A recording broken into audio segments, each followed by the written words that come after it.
திராவிடம் என்பது மாயைதான். நீதி கட்சியில் ஆரம்பித்தது 1948.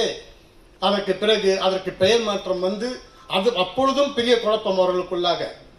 எனக்கு முன்னாக பேசிய பிரபாகரன் கூறினார், ரேசா அல்லது மொழியா என்பது அது மிகப்பெரிய வரலாற்றுக்கு தவறான திணிப்பு இங்கே தமிழகத்தில் நடந்திருக்கிறது.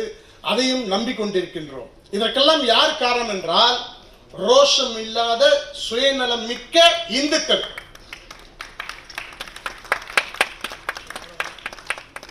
அந்த கட்டத்தில் அந்த நீதி கட்சி 1948 அதற்கு பெயர் தமிழர் கழகம் தான் என்று பெயர் வைக்கும் என்று கூறும்போது, அப்பொழுது சென்னை ராஜதானியாக இருந்ததால் ஆந்திரா, கர்நாடகா, கேரளா எல்லாம் ஒன்றாக இருப்பதால் திராவிட கழகம் என்று பெயர் வைத்ததாக வரலாறு கூறுகிறது, அவர்கள் பதிவு கூறுகிறது, அவர்களுடைய புத்தகத்திலே அதான் வெளியிட்டிருக்கிறார்கள். ஆக தமிழருக்காக ஏற்படுத்தப்பட்ட இயக்கம் அல்ல.